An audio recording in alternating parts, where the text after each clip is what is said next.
Beck's chest exploded in 3 directions before his body understood what dying felt like. Blood spread across September marble while 6-year-old Ivy screamed behind him, her bright blue backpack still bouncing against her shoulders. Everything that happened next would shatter the power structure of Detroit. But in that moment, there was only the taste of copper and the distant sound of silenced gunfire echoing off glass towers. 52 days earlier, the same boy had been nothing. A shadow living between restaurant dumpsters and cardboard boxes, invisible to everyone who mattered. The alley behind Mercato Lusso smelled like truffle oil, imported cigars, and the Hudson River's industrial decay that clung to everything after dark. He'd claimed the space behind the loading dock 4 months prior, after a foster father's fists had convinced him that concrete was safer than any roof that came with conditions. The restaurant's brick wall provided shelter from rain, and the kitchen staff's smoke breaks followed a schedule he'd memorized down to the minute. Mondays and Thursdays, Dutch Moreno dumped barely touched plates into the bin around 10:30. Braised short ribs, risotto with real parmesan, bread still warm enough to burn his fingers. He ate like a feral cat, fast and vigilant, always watching the steel door for sudden movements that meant danger or opportunity. His clothes carried 4 months of sweat and autumn grime, the kind that no public restroom sink could wash away. The sneakers on his feet had separated from their soles, held together with duct tape he'd stolen from a construction site. Nobody looked at him long enough to see a human being, just another piece of urban debris cluttering the landscape. But he saw everything. The black armored SUVs that arrived precisely at 8:45 each evening. Their windows tinted dark enough to be illegal. The men in tailored suits who moved with the rigid awareness of people trained to kill. The way conversations stopped when certain vehicles pulled up. How even the kitchen staff went quiet until those particular cars drove away. And he saw her.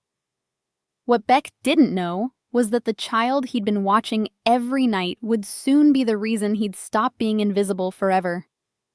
Ivy with the bright blue backpack, who burst through the restaurant's side door every night like she owned the world. She'd skip across the narrow plaza, her light-up shoes flashing with each step, heading straight for the man who waited by the SUV's open door, the man everyone called boss in voices that mixed respect with primal fear.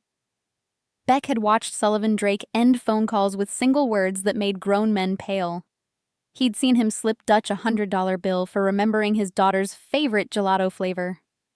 Power and tenderness existed in the same body, switching between heartbeats. Ivy called him Daddy in a voice that turned the most dangerous man in Detroit into something soft and breakable. She'd climb into his arms despite the expensive suit, leaving sticky handprints on charcoal wool that probably cost more than most people's monthly rent. Beck never meant to memorize their routine, but survival meant noticing patterns. 8:45 arrival. 12 minutes inside while Ivy ate pistachio gelato and told her father about school. 8:57 departure. Sullivan carrying his daughter to the vehicle while bodyguards formed a moving perimeter around them both. Beck thought he was just another invisible observer. He had no idea the photograph in his pocket would connect him to these strangers in ways that would rewrite everything. Hello, if this story touches your heart even a little, go ahead and subscribe. Join our family of hope and love, and tell us in the comments where you're watching from. Let's share this journey together. He'd found the photograph 4 years ago in a bus station trash can, back when he still believed someone might be looking for him. The woman's face had stopped his heart, not because he remembered her, but because something in his chest recognized her anyway. The back of the photo said, "My everything," in handwriting that felt like a language he'd forgotten how to read. He kept it folded in his pocket, the creases so deep the image had started to separate along the lines. Some nights he'd take it out under the yellow security light, studying her smile like it might reveal why he'd ended up sleeping in garbage while other kids had homes. The baby in her arms looked fat and happy, unaware that 15 years later he'd be eating from dumpsters. The September heat made sleeping impossible most nights. Beck would lie on flattened cardboard, watching stars disappear behind Detroit's light pollution, listening to the restaurant's after-hours sounds, dishwashers running, managers counting cash, sometimes laughter from the private dining room where deals got made over wine that cost more than he'd see in a year. September 18th started like every other sweltering evening. Beck had collected enough cans to buy a bottle of water from the bodega 3 blocks down. His stomach cramped from hunger, but the kitchen wouldn't dump the good scraps for another 2 hours. He'd settled into his usual spot, invisible, patient, waiting. But tonight would be different. Tonight, 3 shadows were moving into position, and Beck had less than 12 minutes before everything changed. The SUV arrived at 8:45 exactly, its engine purring like a satisfied predator. Sullivan emerged first, his movement economical and precise, eyes scanning the plaza with the automatic caution of someone who'd survived by being paranoid. The bodyguards fanned out, but their attention focused on the street, on rooftops, on approaching vehicles, not on the skinny kid bleeding into the shadows. Ivy bounced out 12 minutes later, her backpack catching the security lights. She was talking about an art project, something about paper-mache planets, her hands gesturing wildly as she described the rings she'd made for Saturn. Sullivan smiled, a rare expression that transformed his entire face into something almost ordinary. That's when Beck noticed the wrong shadow. It moved against the glass building's reflection, 3 shapes separating from the modern architecture with the fluid certainty of predators. His heart recognized danger before his mind processed the details. The extended arms, the dull metal catching stray light, the angle of trajectory pointing directly at Ivy's back. Beck's body moved before his brain finished calculating the impossibility of what he was attempting. His legs pushed off the cardboard with enough force to send boxes toppling, the crash echoing through the plaza like a warning bell no one would hear in time. Sullivan's head snapped toward the sound, his hand already reaching inside his jacket where Beck knew a weapon lived. But the bodyguards were turning the wrong direction, tracking the noise instead of the real threat materializing from the opposite side. Professional training worked against them. They'd been conditioned to respond to obvious disturbances, not silent predators. Ivy kept talking about her planets, oblivious to the 3 barrels now aimed at the space between her shoulder blades. Her light-up shoes blinked red and blue against the marble, a cheerful rhythm that didn't match the violence about to erupt. In 2 seconds, Beck would make a choice that would cost him everything he had, and give him everything he'd never dared to want. Beck's stolen sneakers made no sound as he crossed the distance between his hiding spot and her small body. The first gunman's finger was already squeezing the trigger when Beck's shoulder collided with Ivy's bright blue backpack.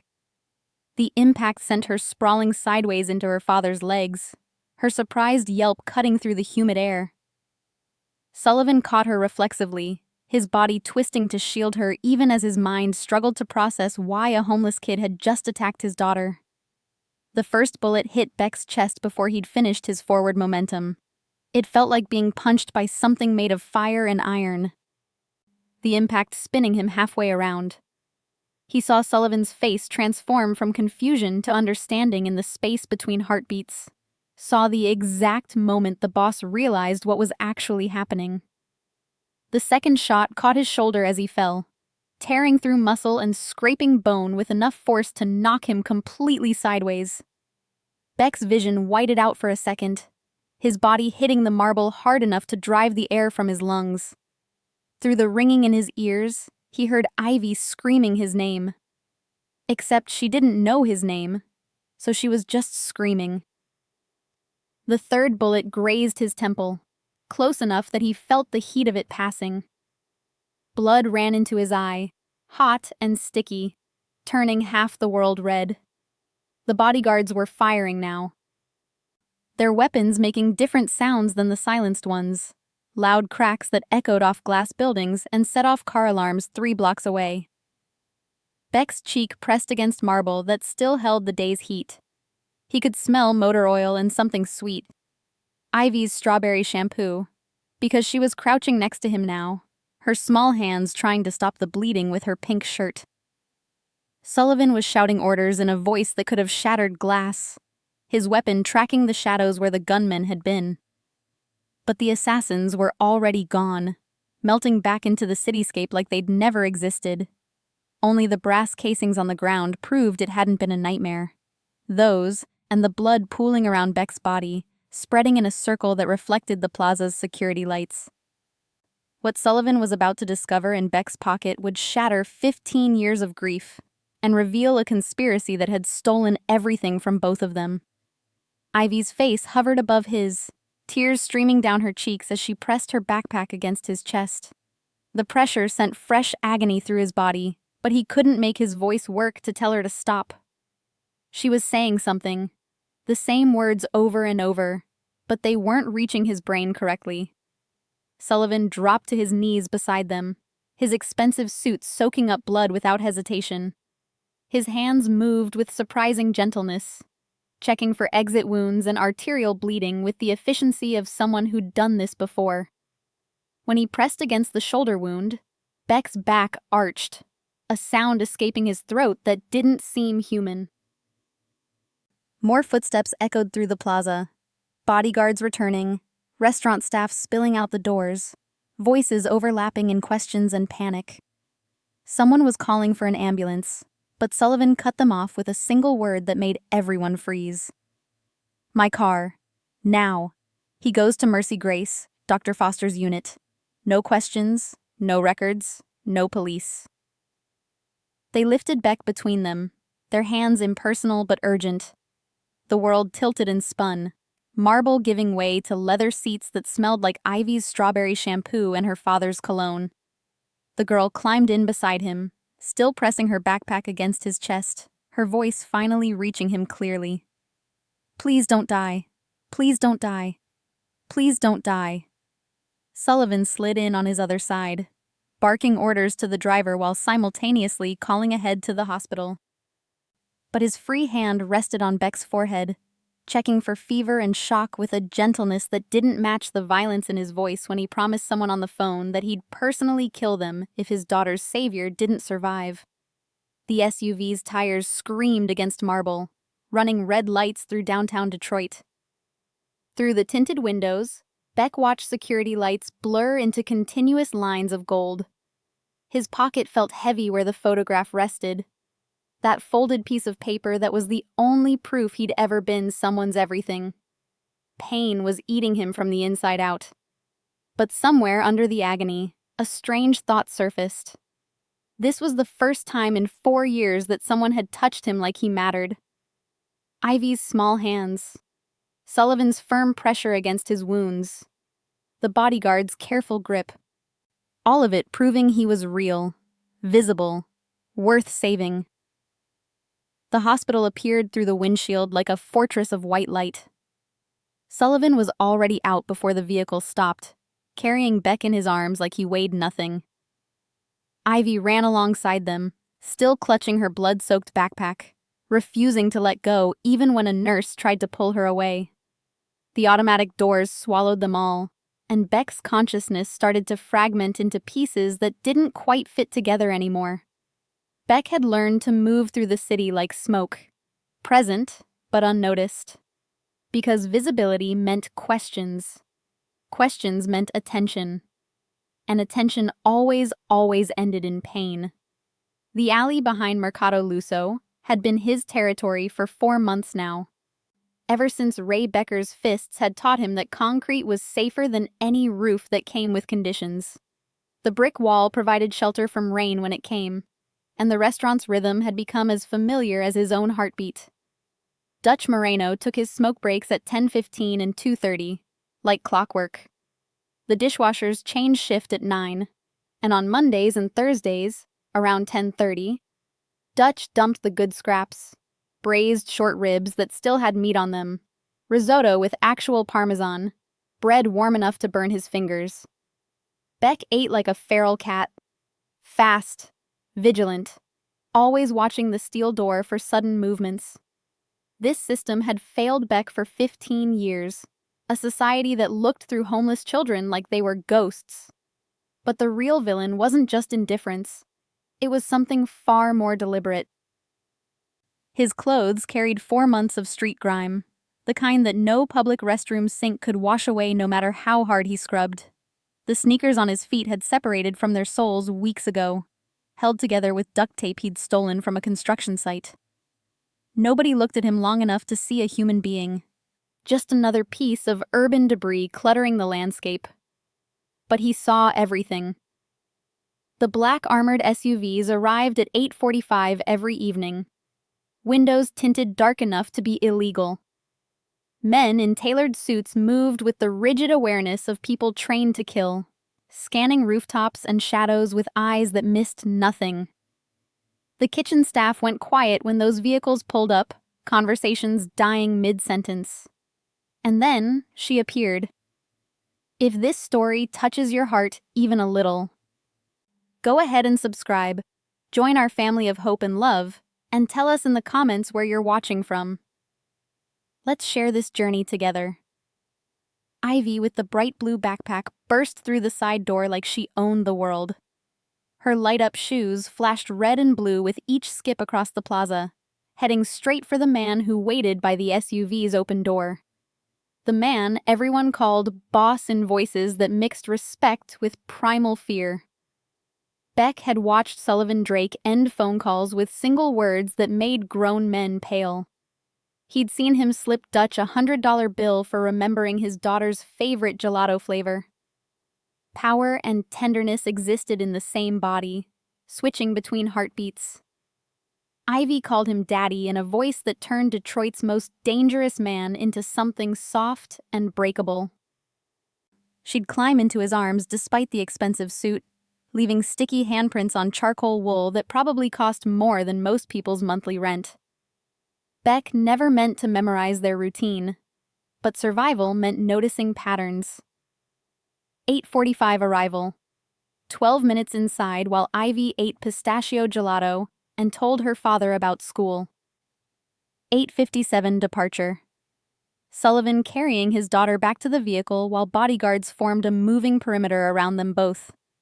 He'd found the photograph 4 years ago in a bus station trash can, back when he still believed someone might be looking for him.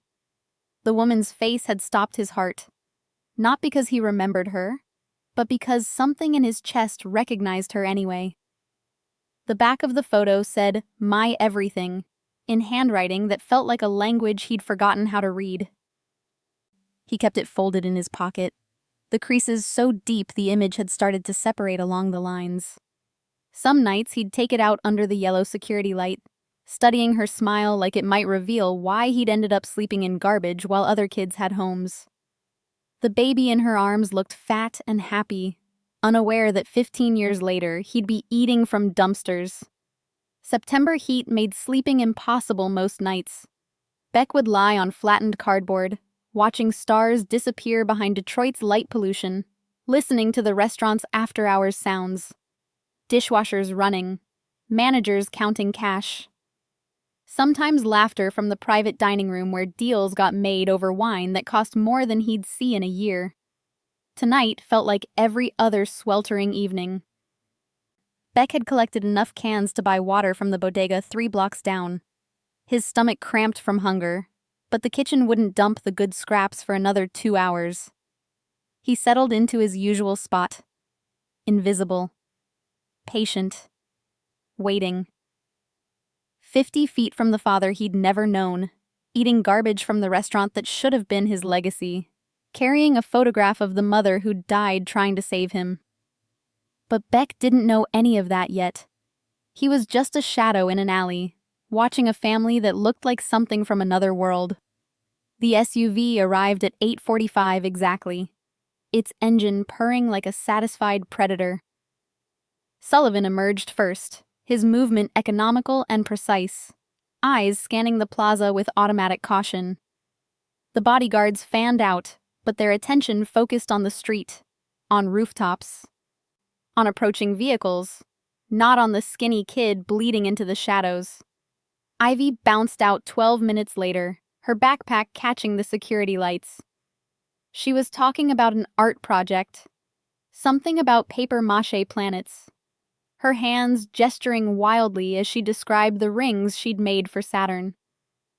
Sullivan smiled, a rare expression that transformed his entire face into something almost ordinary.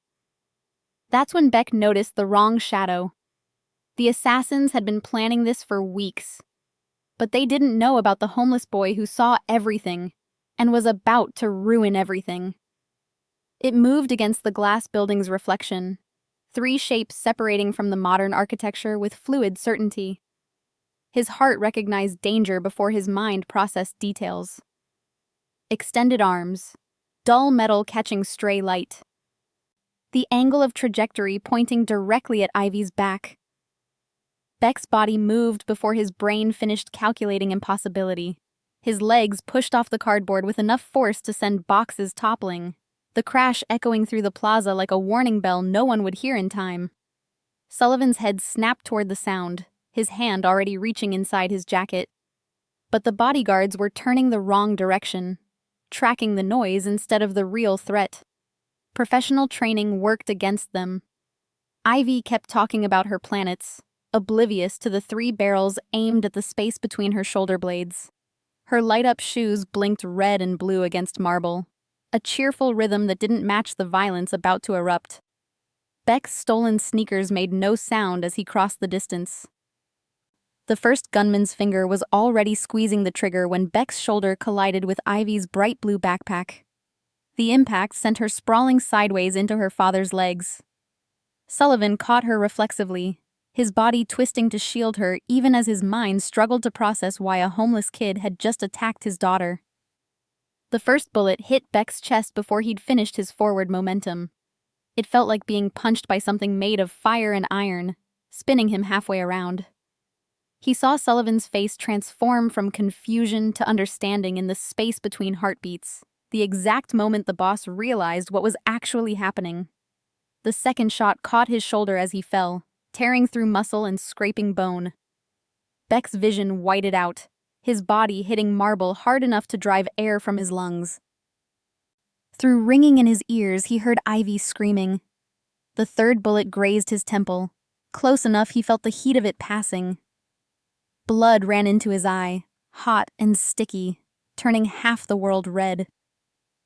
The bodyguards were firing now, their weapons making loud cracks that echoed off glass buildings and set off car alarms 3 blocks away. Beck's cheek pressed against marble that still held the day's heat. He could smell motor oil and something sweet. Ivy's strawberry shampoo, because she was crouching next to him now, her small hands trying to stop the bleeding with her pink shirt. Sullivan dropped to his knees beside them, his expensive suit soaking up blood without hesitation. His hands moved with surprising gentleness, checking for exit wounds with the efficiency of someone who'd done this before. When he pressed against the shoulder wound, Beck's back arched, a sound escaping his throat that didn't seem human. "My car. Now," Sullivan barked. "Mercy Grace, Dr. Foster's unit. No questions, no records, no police." They lifted Beck between them, the world tilting and spinning. Marble gave way to leather seats that smelled like Ivy's strawberry shampoo and her father's cologne. The girl climbed in beside him, still pressing her backpack against his chest. "Please don't die. Please don't die. Please don't die." Sullivan slid in on his other side, barking orders to the driver while calling ahead to the hospital. But his free hand rested on Beck's forehead, checking for fever and shock with gentleness that didn't match the violence in his voice when he promised someone on the phone that he'd personally kill them if his daughter's savior didn't survive. Through the tinted windows, Beck watched security lights blur into continuous lines of gold. His pocket felt heavy where the photograph rested. Pain was eating him from the inside out. But somewhere under the agony, a strange thought surfaced. This was the first time in 4 years that someone had touched him like he mattered. Dying felt different than he'd expected. Warmer. Less lonely.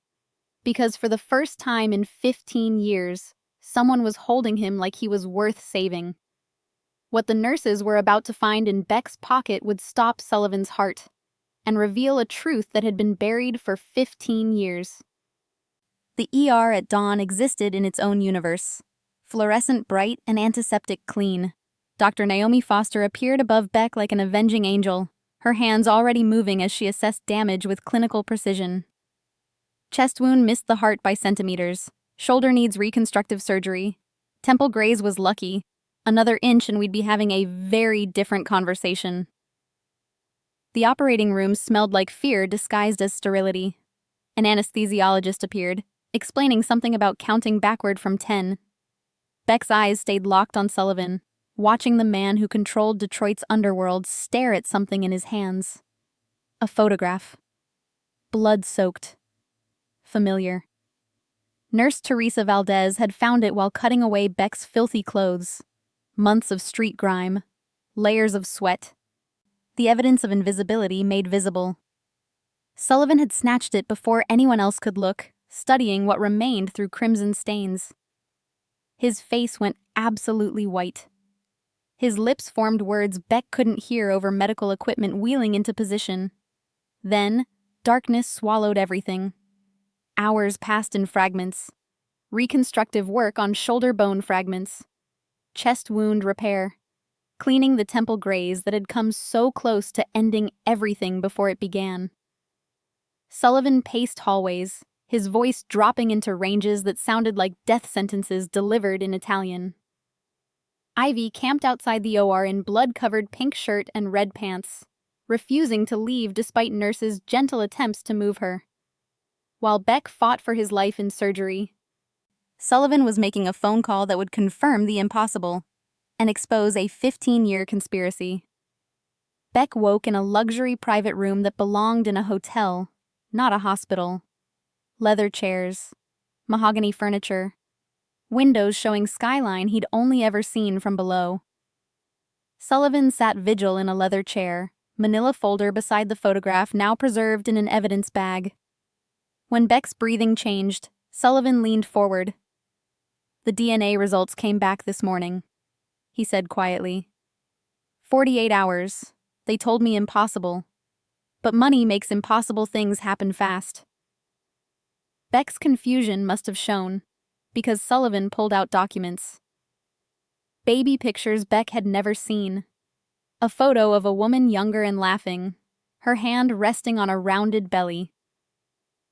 Her name was Lila Monroe.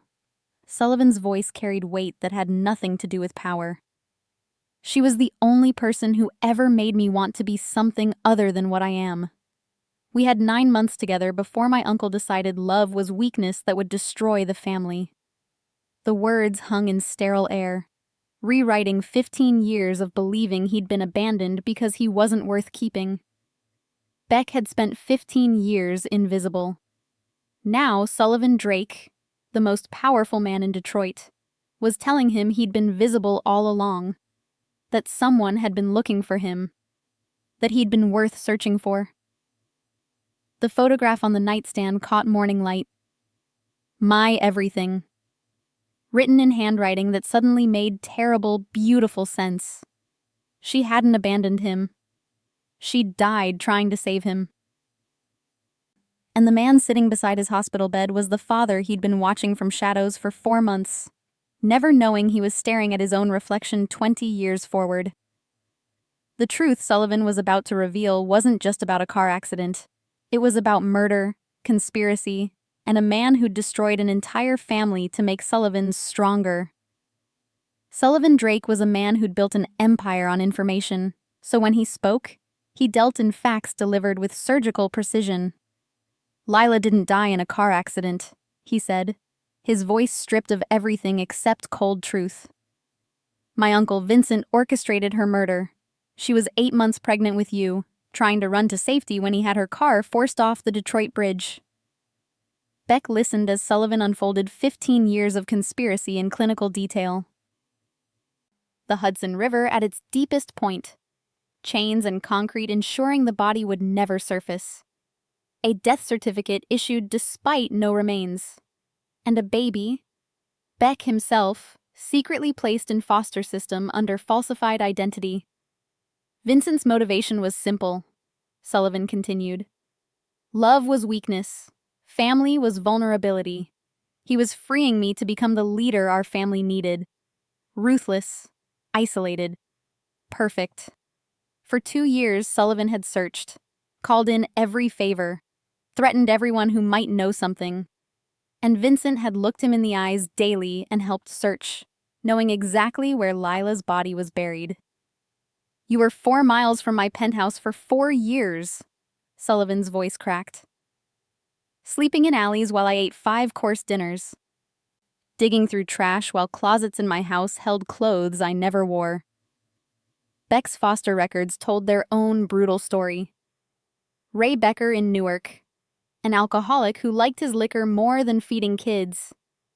Beck had run at 11 when fists became worse than streets, figuring freezing to death was better than that house. Vincent's philosophy, that love makes you weak, had destroyed everything. And he'd tried again 3 nights ago, targeting the one person who could prove him wrong. Vincent tried again 3 nights ago, Sullivan said, his voice dropping to something deadly quiet. Targeting Ivy to complete the job and eliminate my attachment. He's been handled. Permanently. I made sure his last moments included full understanding of exactly what he destroyed and why it was going to cost him everything. The door burst open before Beck could process the weight of stolen years. Ivy appeared with a homemade card covered in crayon drawings. A figure with yellow hair standing in front of a smaller figure drowning in pink. Inside, in uneven letters, "Thank you for saving me. You are the bravest. Love your sister Ivy." The word sister traced over multiple times for emphasis. Beck is your brother, Sullivan told her. Your actual brother. He's family. Ivy's response came without hesitation. Well, you're not alone anymore. You're my brother and you live with us now, and anyone who's mean to you has to deal with me and Daddy. She produced a stuffed animal dog with floppy ears. His name is Guard because that's what you did. You guarded me. The card was so earnest it physically hurt to accept. Beck had never owned a toy before. Not one that was his, that hadn't been stolen or found in trash. The weight of that deprivation hit him sideways. Not just hunger and cold, but the absence of childhood itself. Ivy climbed onto the hospital bed despite protests, her small hands gripping his uninjured arm with fierce possession. And Beck, who'd spent 15 years believing he was fundamentally unworthy of love, felt something crack in his chest that had nothing to do with bullet wounds. Subscribe and comment where you are watching from, because what happens next will show you that even the most broken people can find their way home. He was dying slowly even before the bullets, Dr. Naomi Foster said. Her assessment clinical but not unkind. Another year on the streets and his body would have started shutting down. Severe malnutrition, vitamin deficiencies, early stages of multiple conditions consistent with long-term homelessness. Sullivan's response was flat, final. Whatever he needs, specialists, treatments, physical therapy, money isn't an object. Fix everything that can be fixed. The hospital became Beck's world for 3 weeks. Ivy visited daily after school, bringing homework she didn't need help with, but did at his bedside anyway. She'd taken to calling him Beck because full names felt too formal for brothers. Physical therapy with Rhea Patterson began on day 8. Torturous. Brutal. When Beck wanted to quit, Rhea's assessment was blunt. Your father's paying me to fix you, not to let you feel sorry for yourself.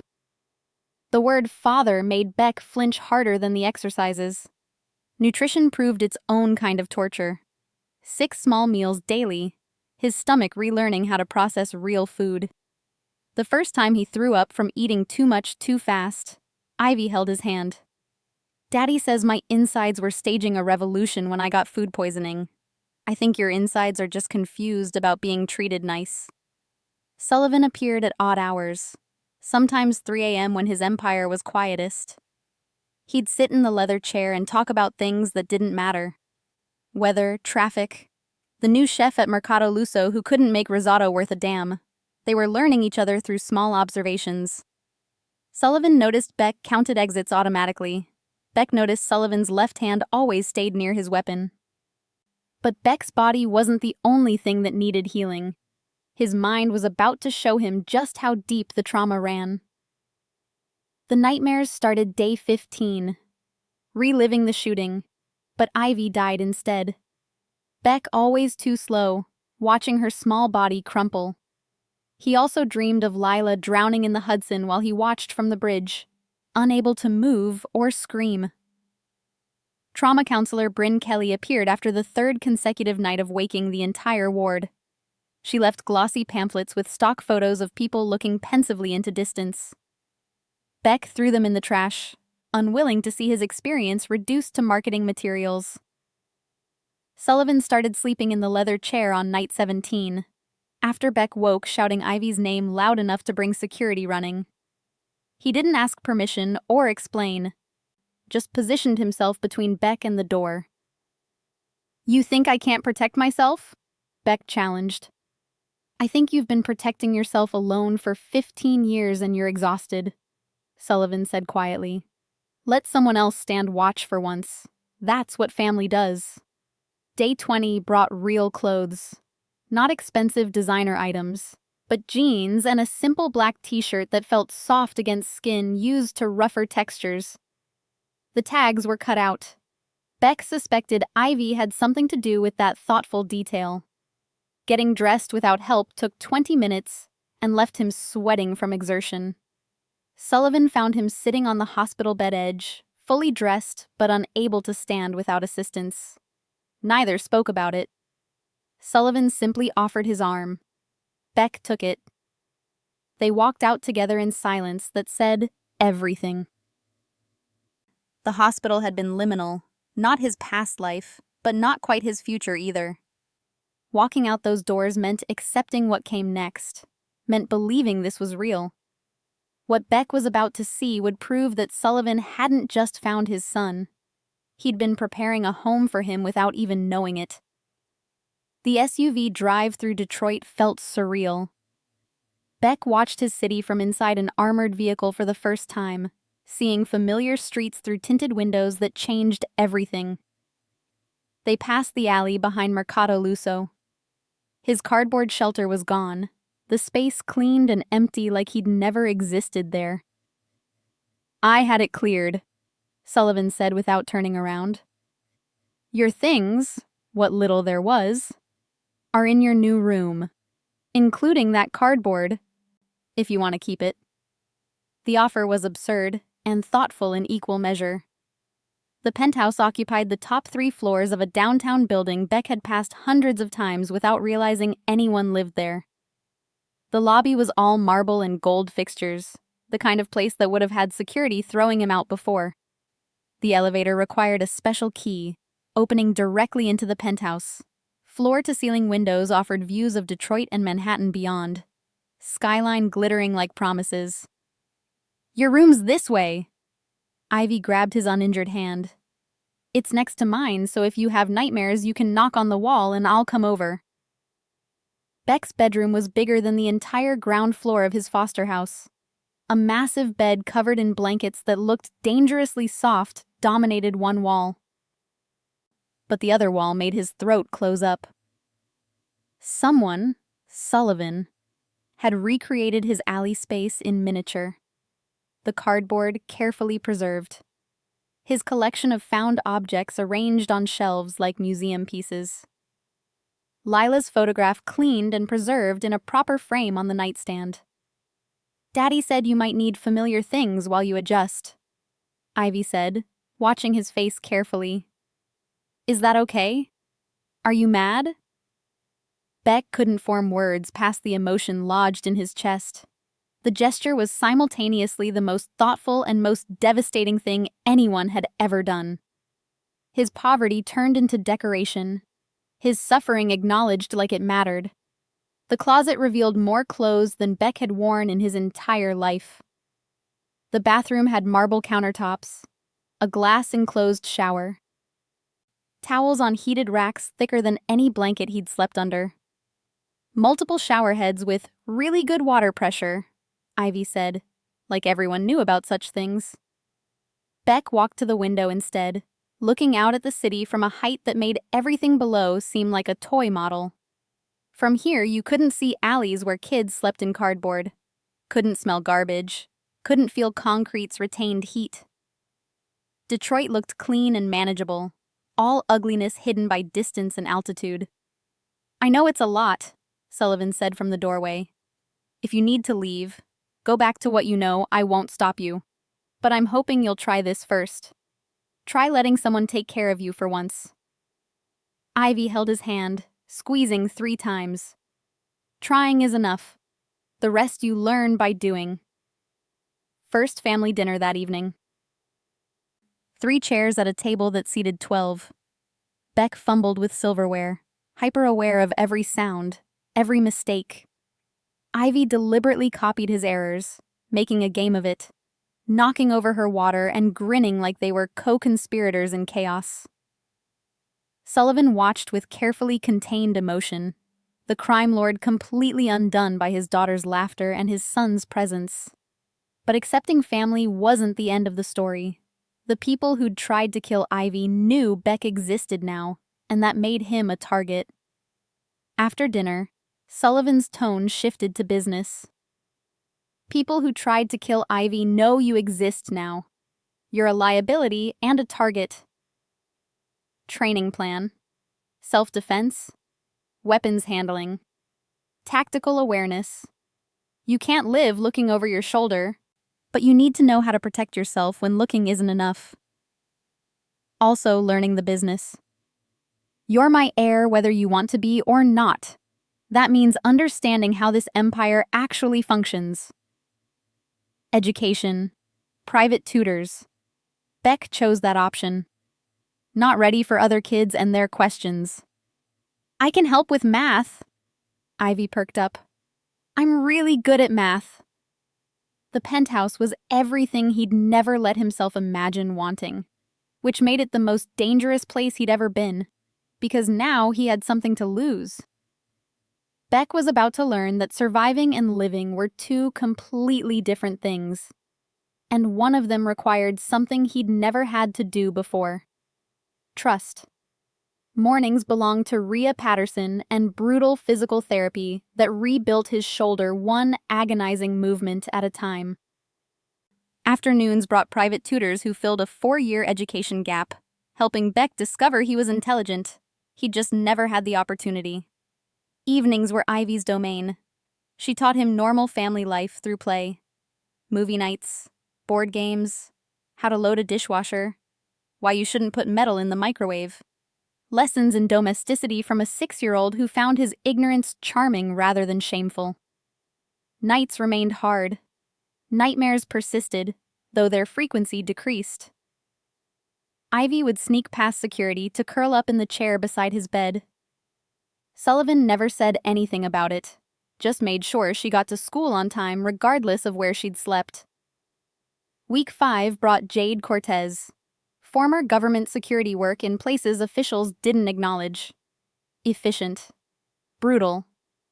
She pushed Beck past what his recovering shoulder could handle. Her mantra every time he wanted to quit. Pain is information. Listen to it, learn from it, but don't let it make your decisions for you. Weapons training came later, once his shoulder healed enough to handle recoil. Beck discovered natural aptitude for firearms. Steady hands, sharp focus, ability to track multiple threats simultaneously. Jade seemed unsurprised. Survival instincts translate well to tactical thinking. You've been reading threats your whole life. Now you're just learning to neutralize them. Learning the business meant sitting in on Sullivan's meetings, both legitimate and otherwise. Understanding power structure. Recognizing who was ally versus who was calculating how to exploit. Knowledge is survival in this world, Sullivan said quietly. You need to understand what you're inheriting. Integration struggles persisted. Exhaustion from not sleeping. shame about needing help with basic tasks, feeling like an imposter wearing someone else's life. But staff learned to anticipate his needs without making him feel incompetent. Greer Thompson was especially skilled at this, and Ivy remained his anchor. Uncomplicated love that didn't require him to prove anything. 2 months after taking 3 bullets, Beck was about to face the most terrifying moment of his new life, being publicly claimed as Sullivan Drake's son. 2 months post-hospital, Sullivan announced a formal dinner. Time to make your existence official, not just to family, but to the city.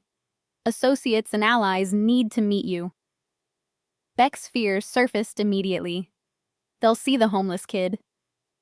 The trash from the alley who doesn't belong. They'll see my son, Sullivan corrected. My heir. The boy who took 3 bullets to protect my daughter. Anyone who sees weakness in that is welcome to test the theory. Wild Hayes appeared in the doorway, a rare smile crossing his face.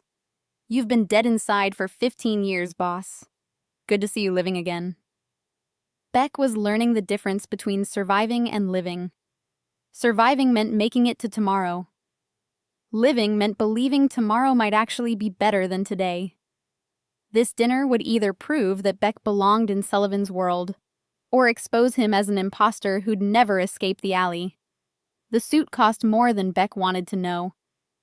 Ivy supervised while staff helped him dress, insisting on adjusting his tie herself despite barely reaching his chest. You have to look perfect, she said seriously. Everyone's going to be watching you. The private restaurant, not Mercado Luso, but a different establishment Sullivan owned across town, had been closed to the public for the evening. Tables filled with men and women who controlled various pieces of Detroit's legitimate and less than legitimate enterprises. They all stood when Sullivan entered with Beck at his side, Ivy holding his hand. The silence felt weighted with judgment and curiosity. These people had known Sullivan for years, watched him build power without attachments. Now he was presenting them with 2 weaknesses. Sullivan's voice carried across the room with effortless authority. Most of you know the story by now. The boy who saved my daughter's life turned out to be my son, stolen from me before he was born by someone I trusted. That betrayal has been addressed. The meaning was unmistakable. Vincent was dead. What matters now is that my family is whole, and anyone who thinks that makes us weak is welcome to test that theory. The threat underneath his words couldn't be missed. Francesca Frankie Ricci, silver-haired woman near the back, eyes that had seen too much, started clapping first. Others joined, applause building until the entire room acknowledged what Sullivan had said. Not agreement necessarily, but recognition that this was the new reality. Dinner was a carefully choreographed dance. People approached throughout the evening, offering congratulations ranging from genuine to calculated. Beck watched Sullivan's face for cues, learning to read who was actually happy versus who was already planning exploitation. Ivy charmed everyone effortlessly, telling the shooting story with dramatic flair that made people laugh despite the inherent violence. She made it sound like a fairy tale. The hero appearing from nowhere to protect the princess, earning his place through bravery. What one man was about to say would mean more to Beck than all the congratulations from Detroit's power brokers combined. Near the end of the evening, Porter Castellano approached alone. An older man with a face that suggested violence as a familiar companion. But his expression softened when he looked at Beck. You've got your mother's eyes. Lila and I worked together before she met your father. She was a good woman who deserved better than what this life gave her. The acknowledgement of who she'd been, not just Sullivan's lost love, but a person in her own right, meant more than all the congratulations about joining the family. The drive home was quiet, Ivy asleep against Beck's shoulder. Sullivan lost in thoughts he didn't share. City lights blurred past tinted windows, Detroit settling into nighttime rhythm. Back at the penthouse, Beck pulled out his phone and looked at the photo Ivy had insisted they take before dinner. 3 of them dressed up. Ivy grinning between 2 people who shared her DNA and their determination to survive. The applause wasn't just recognition from Detroit's power brokers. It was Beck finally applauding himself. For surviving. For saving Ivy. For being brave enough to accept visibility after 15 years of hiding. 3 months after 3 bullets rewrote his existence, Beck finally understood what his mother had been trying to tell him all along. Beck stood at the penthouse windows overlooking Detroit in early morning light. Ivy and Sullivan still slept down the hall. 3 months had passed since bullets tore through his chest and rewrote his existence. He looked at the family photo from the formal dinner on his phone. 3 of them dressed up, Ivy's grin radiant between 2 people who shared her DNA. Lila's photograph in its proper frame on the nightstand caught morning light. Beck picked it up, studied her smile, read the inscription for the 1,000th time. My everything. He finally understood. She'd been telling him he was loved. He mattered. That someday he'd find his way back to the family she died trying to protect. It had taken 15 years and 3 bullets, but he'd finally found what she wanted him to have. A place to belong. People to protect. The knowledge that he was visible to someone who wouldn't look away. The cardboard from the alley still sat in the corner. He kept it as a reminder, not of suffering but of how far he'd come. Nightmares were less frequent now. His scars were permanent white lines against skin, reminders of the night his life split into before and after. But both physical and emotional wounds were healing. "You're up early," Sullivan said from the doorway, carrying coffee. "Couldn't sleep. Not nightmares this time. Just thinking." Sullivan joined him at the window. About? About how close I came to never knowing. If those assassins had been better shots. If I'd been slower. If you hadn't found that photograph. Sullivan's hand rested on his shoulder, the uninjured one. "But they weren't. You weren't. I did. You're here." He paused, then added quietly, "I spent 15 years thinking I'd lost everything that mattered. Turns out I'd just lost track of where it was. Are we having family bonding time without me?" Ivy appeared in the doorway, sleepy and dragging the stuffed dog. Beck laughed, still sounded rusty, unpracticed, but getting easier. "We wouldn't dream of it." She wedged herself between them at the window, her small hand finding Beck's. "I told Miss Peterson about how my brother is a hero. She said I could do presentation for class. Will you help me?" Beck looked down at this 6-year-old who'd claimed him before he could reject it. "Yeah, I'll help you." 3 of them stood at the window as sun rose over Detroit. Sullivan's empire sprawled below, all its ugliness and beauty visible in morning light. Beck realized he wasn't the invisible boy anymore. He was visible heir. Brother. Son. From believing he deserved nothing to accepting he deserved everything. From sleeping in garbage to standing in a penthouse overlooking the city that once ignored him. Understanding finally settled like truth in his bones. He was always worth saving. He just needed to believe it. Beck had spent 15 years invisible, convinced he was trash because that's where he lived. But Ivy saw a hero. Sullivan saw a son. And finally, Beck was learning to see himself through their eyes. Someone who'd always been worth finding. If you felt something while watching, please subscribe.